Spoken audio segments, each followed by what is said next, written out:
Friends, ಇವತ್ತು Hanuma Jayanti. Non veg ಮಾಡಬಾರ್ದು, non veg ತಿನ್ನಬಾರ್ದು. ಅದಕ್ಕೆ ಫುಲ್ ವೆಜ್ಜು.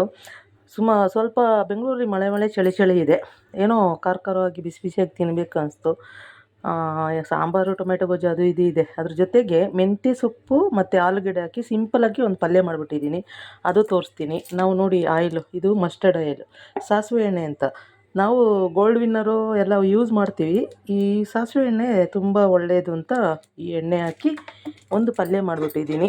ಇವಾಗ ಜಸ್ಟ್ ಸಿಂಪಲ್ಲಾಗಿ ಇದಕ್ಕೆ ಏನೂ ಹಾಕಿಲ್ಲ, ಬರೀ ಈರುಳ್ಳಿ, ಆಮೇಲೆ ಚಿಲ್ಲಿ ಪೌಡರು, ಸಾಂಬಾರು ಪೌಡರು, ಆಲೂಗೆಡ್ಡೆ, ಆಮೇಲೆ ಮೆಂತ್ಯ ಸೊಪ್ಪು ಅಷ್ಟೇ ಹಾಕಿ ಒಂದು ಸುಮ್ಮನೆ ಪಲ್ಯ ಥರ ಮಾಡಿದ್ದೀನಿ. ನಂಚ್ಕೊಳ್ಳೋಕ್ಕೆ ಅನ್ನಕ್ಕೆ ಬಿಸಿ ಬಿಸಿಯಾಗಿರುತ್ತೆ ನೋಡಿ, ಬಿಸಿ ಬಿಸಿಯಾಗಿ ಬರ್ತಾ ಇದೆಯಲ್ವಾ ಸ್ಮೆಲ್. ಅಷ್ಟೇ, ಅದಕ್ಕೇನು ಹಾಕಿಲ್ಲ, ಬರೀ ಈರುಳ್ಳಿ ಮಾತ್ರ. ಖಾರ ಪುಡಿ, ಸಾಂಬಾರು ಪುಡಿ, ಉಪ್ಪು, ಅರಿಶಿನ, ಅದು ಒಂಥರ ಚೆನ್ನಾಗಿರುತ್ತೆ. ಎಲ್ಲ ಹಾಕಿ ಮಾಡೋದಕ್ಕಿಂತ ಈ ಥರ ಮಾಡಿದ್ದೀನಿ ನೋಡಿ.